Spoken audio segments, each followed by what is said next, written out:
What does it mean to be a vulnerable Christian man? Walking through life weak and powerless is not what Jesus had in mind for us. It's time to fight. It's time to get comfortable being uncomfortable. We are Obi, Sean, Brandon, and Shane, and this is The Uncomfortable. Welcome back to The Uncomfortable Truth. This is Obi and Sean, Shane, and Brandon are playing some baseball right now in Phoenix, Arizona. But we've got one of our favorite guests, Mr. Zach Vaught. Zach's been on the show with us several times, and we love having Zach on the show. He is our favorite fill-in for sure. But we were trying to think of an uncomfortable opening. Shane always is the uncomfortable man because I think that he intentionally creates uncomfortable moments in his life. Yeah, I think that he so he can talk about it on here. Yes.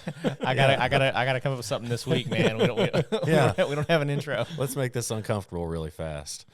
You know, something uncomfortable that I have always struggled with was being late. And that's kind of a new struggle. And when I say new, I mean like in the last 10 years new. Before that, I had a high school basketball coach that if you were late, no mercy. Oh my goodness gracious. Coach Boyd's been a guest on our show, and if you were late, or if you missed, or if a towel was hanging out of the edge of the bucket, you know, there was no, that's Disciplined to the extreme. Yeah, that's right. Shoes had to be facing forward with the tongues up at the bottom of your locker. Your jersey had to be on the right side. Shorts had to be on the left side. Sounds like you come from a military background. You know, he didn't actually, Really? but obviously he studied some military Yeah. guys. Anyway, right when I became an agent with Texas Farm Bureau, I was late to a lot of our agency meetings that we had. And at this point, I wasn't leading the meetings. I was showing up to the meetings and being a part of the meeting. And my boss at the time told me, that if I was late to another meeting, that he was going to have to make an example out of me, basically. And in not so certain terms, that's kind of how he told me. And it wasn't the very next meeting that I showed. Let's jump into it, baby. Yeah. Let's go. The very next meeting, I show up and it was, you know, Shane's always talks about being late, and basically it's kind of like, I'm going to be late. It is what it is, you know. But I woke up that morning, and I knew that it was a 12-minute drive to the office, and I knew that I woke up 12 minutes before I had to be there. And I knew there was no way I was making it on time. Wow. So I was 10 minutes late, and I walk in nonchalantly, and right when I walk into the meeting, my manager says, "You're not allowed to be a part of this meeting. Go to your office. Wait for me there. I'll come after the meeting." And I was very uncomfortable. I was very, I wasn't worried. I was actually more mad than I was anything because of the way that he said it and the way it made me look. And, Oh yeah. you know, and But you had a fair warning Yes. too in his defense. yes, I did. And he came in Didn't there. you? I thought I remembered you telling me you thought he was kidding. Like at first, you were like, "Seriously?" Yeah, I kind of kept walking to the chair that I was going to go sit at. He's like, no, It's like, don't sit Hey. in that chair. do not sit down. Get out of the room. Yes, that's exactly how it went, and that made me even more mad. And I was already mad that I was late, and it was just everything that morning went bad. But it turned out way better. You know, I won't give the rest of the story.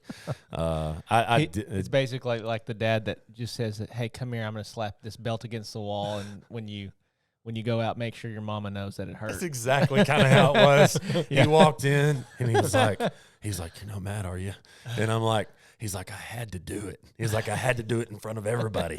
And Yeah. and whenever he So came Obi's in, like his top. He was top top agent. Obi didn't tell you that part. So if he lets Obi continue to get away with it, there's favoritism. Oh yeah, and then, Exactly. That's exactly so right. That's I get where the man came from, and that's exactly where we were, and I should have respected that, and I didn't. Yeah. And it was an uncomfortable moment in my life, but it kind of leads in to what I want to talk about today.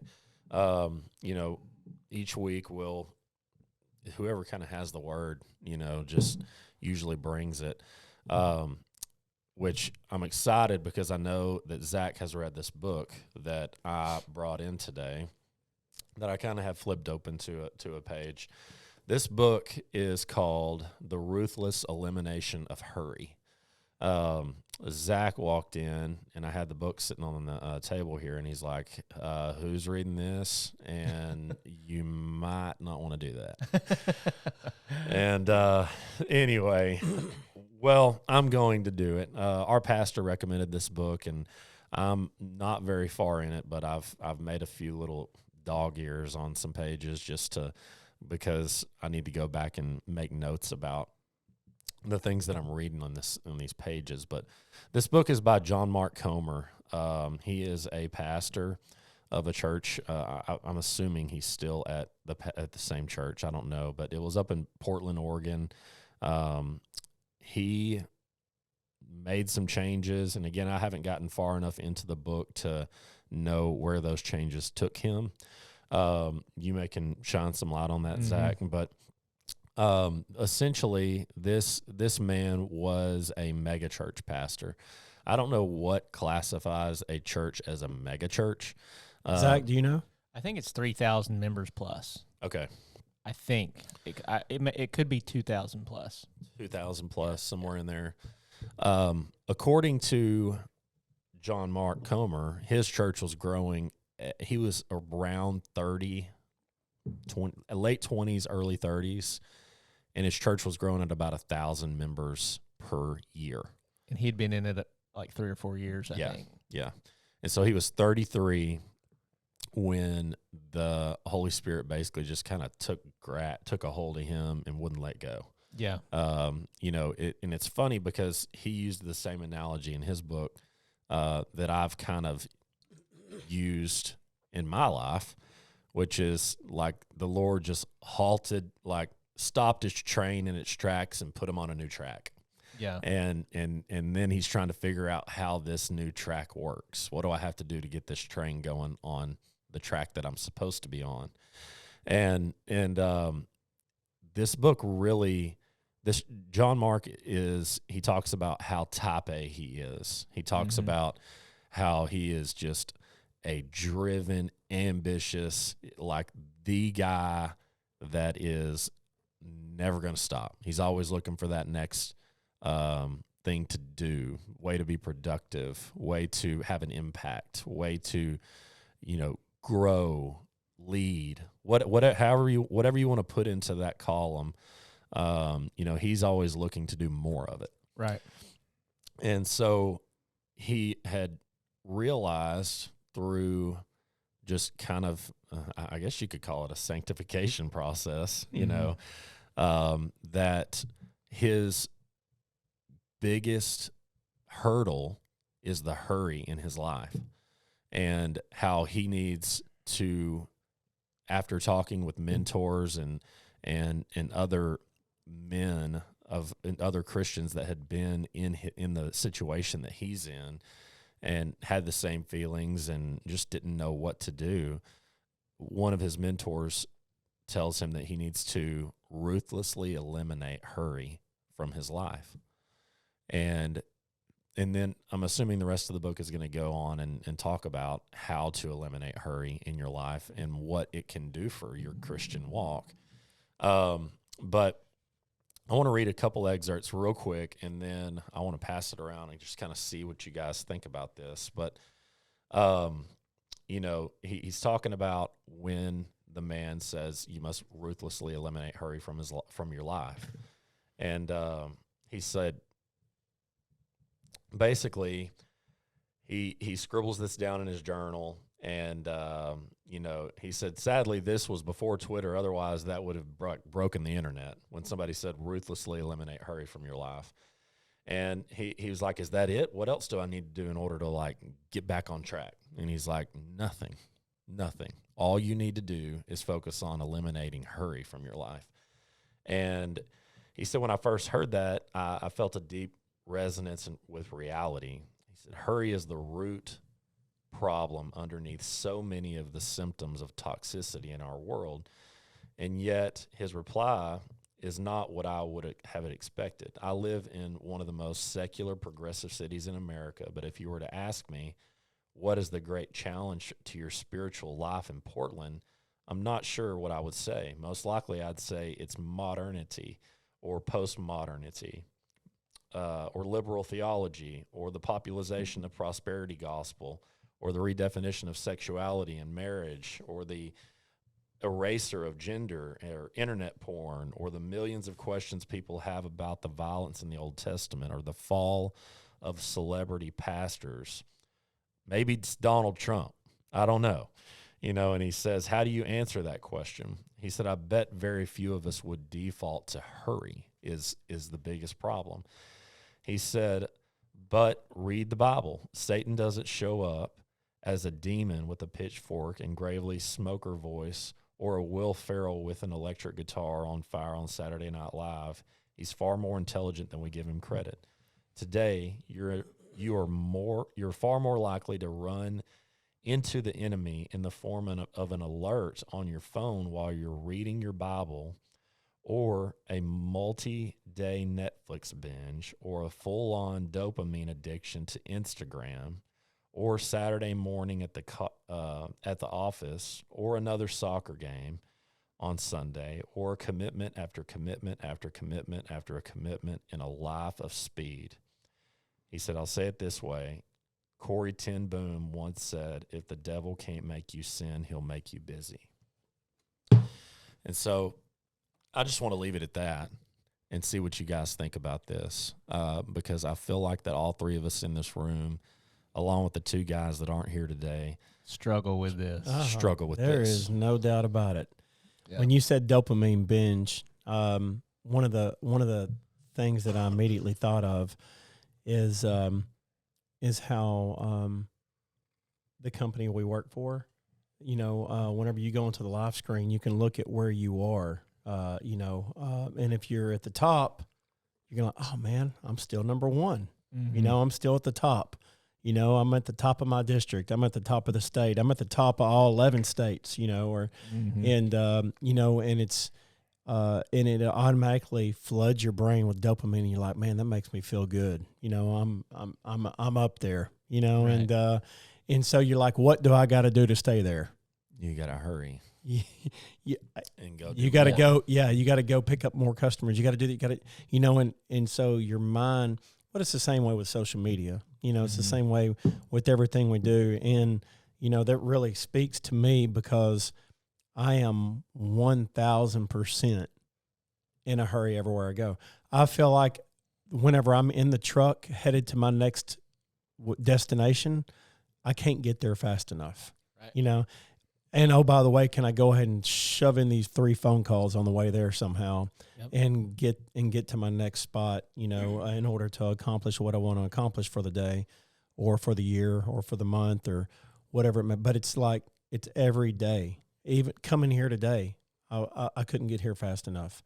I'm like, I got to get there. I got to make the coffee. I got to do this, and this. And I got to do all this before they pull up, and right. It's, but it's not just the podcast. It's every single thing that I do. It's like I can't be still and just listen to God and be like, what do you have for me? Mm-hmm. It's such a distracting thing. I couldn't agree more. It's hurry up and hurry, or hurry up and wait, or hurry up and. But it all starts with hurry. Yeah. I mean, like the last probably, I know at least 10 years, probably 7 or 8 years of my life, it's been that way. In the last 3 or 4 months, it's just been like it's like been another level. another level. And I'm like, oh my goodness, I can't continue on like this. I have got to eliminate this company and this and this and this. I mean, like I have, if I don't eliminate, it's going to like be the demise of me, you know, is the way that I felt, you know? Yeah. And so I think this is definitely the biggest struggle for entrepreneurs, the biggest struggle for type A's, you know, 3s on the Enneagram, you know, achievers, because, and the reason that this is such a struggle is that we find our identity in what we produce. So at the core of who we are as people, if I have a non-productive day, I don't feel good. I find my value and I find my worth on how much did I provide for my family, how much am I growing my companies or my sales, how much am I producing, and that's what fuels us emotionally. mm-hmm. But the challenge with this is that we also don't ever set a target and then hit it and be okay with that. The target then just gets that bar gets raised again, Mm-hmm. because that's just who we are. And we love talking about how great we are. Sure. We love talking about the fact that we're constantly raising the bar, exhilarating. that nobody can keep up with us, Yeah. that we're moving at a pace that, you know, normal people can't understand or grasp. And we like differentiate ourselves on this. But what the other thing that we have to realize is that most of the time, I find this in myself, when I am like, okay, I have to move the needle in this thing, I ride on the edge of unhealth the entire time I'm doing it. Oh, I'm eating horrible food. Yep. I told my wife the other day, all I'm eating is trash. Yeah. And it's like, and so that's the great struggle is okay, I want to move all these things in my life, and because number one, it's a goal that I made up that I feel like I have to attain to give myself any, you know, Right. any leeway. And if I don't do it, then I'm going to feel like a failure. And all this stuff is stuff that we made up. Exactly. It's all stuff that Mhm. we come up with. It's And like we're on our own worst enemy. we're on our own Yeah. hamster wheel that we create. Mm-hmm. And the core problem is that we're not finding our identity in who we belong to. That's right. We're not finding our identity in the fact that if I produce 100 times more than normal, that does not affect how the Lord sees me. And if I don't produce a thing, it doesn't affect how the Lord sees me. Yeah. And that's where at the core of this, we're broken. And we are bullheaded, prideful, convinced that we're right. Mm-hmm. Like, that's us. And we don't admit where our faults are. And because we don't see them as faults, we see them as things that, you know, well, no one else can do this. So Exactly. and so That's right. And we spend a lifetime telling ourselves that nobody else can do this. right. You know, and we also spend a lifetime of believing this. It's first of all, it's cultural. I mean, not only are we, you know, lying to ourselves, but the world is lying to us. Mm-hmm. And so the world is sitting here saying, oh, keep going. Right. And this definition of success in our world is Misconstrued. it's just completely counterintuitive to what the Bible teaches. Yeah. And so, you know, I feel like that one thing that this book is going to talk about is defining success in God's eyes versus our own. 100%. And, you know, I'm 30 pages into it, but I feel like that's where it's going. And I feel like that we have to understand that John Mark Comer is just like we are. Right. He's just like us. He's not somebody that is writing a book about something that we can't relate to, or we can say, oh, he doesn't know I do this and he doesn't know I do that. Well, he's coming from a place of being exactly where we are. You know, he's not like some dude that's always been like Yeah. hanging out on the beach all day long, and he's telling you that you should do that. Just He's like, just chill. man, you you know? should chill out. Like, it's not in his nature, Yeah. you know. That's right. I always think about that Enneagram excerpt, or I don't know. You gave me the I don't know if it was a book, if it was out of a book that you read. It was a description of an unhealthy and a spiritual unhealthy and a spiritual healthy 3. Yeah. Because that's exactly what we both are. And Same. what I am really too, stood out yeah. to me more than anything is that a 3 in America, isn't the driven entrepreneur, is like an alcoholic living above a saloon. Yeah. It's similar. He compared it to that, the author that's of that good. book. Yeah. And man, that is so me.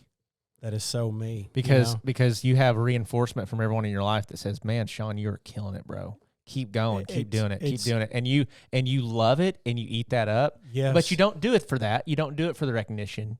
But you enjoy it but at the same time, we really know that I am not healthy. Right. I am not doing this the right way. That's Sure. right. There's something that I'm missing, or we get to that point where it's like, okay, if I don't slow down, something's going to come off the rails. Mm-hmm. It's either going to be fighting and screaming with my family. It's Mhm. going to be me going to the hospital. It's going to be me having an anxiety attack. It's going to be That's right. something. That's right. And you want to pretend, or just you want to block that out. I'm pretty good at that. We want to block that out. We don't want yeah. to. We don't want to admit that we've got this. We've got this. We've always had it. Right. It's always worked out. God's always got me through this. yeah. And we say that, and it's like, come on now, we've got to change. We've got to make a change. And I think about Matthew 11. And in Matthew 11 it says, "Come to me, all of you who are weary and burdened, and I will give you rest. Take my yoke upon you and learn from me, for I'm gentle and humble in heart, and you will find rest for your souls. For my yoke is easy and my burden is light." We all need it. We all need it. We're all weary. Are you burdened? Yeah. Yeah.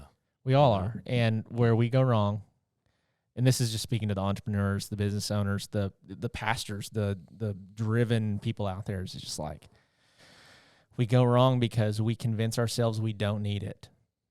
We say, well, I can't change it. I've created this thing and I've got to keep it going. Mm-hmm. So I don't need rest. I'm fine. All you sissies need rest. That's Yeah. right. You know? And it's like, Yeah. no, that's not the way that God made he ingrained it in our DNA. It's not something that one person can exclude themselves from. It's like we're all highly passionate people. Or if we're talking to people like us, we're naturally super passionate. So, but a healthy person learns to implement and value rest in their life in the same quantities that they value all their passions and all the things that they're driven toward. Absolutely. And I think the big idea here is, number one, we're finding our value in the wrong thing. But then number two is that you can't hear the voice of the Lord when you're busy. Mm-hmm. Yes. I think that is the number one That's thing it. That's it. That's the X factor. That's the primary thing that being in a hurry and being the way that we are is pulling us away from. It's pulling us away from being able to tap into the Holy Spirit in our lives and hear the things that we need to hear. Yeah. You're exactly right, Zach.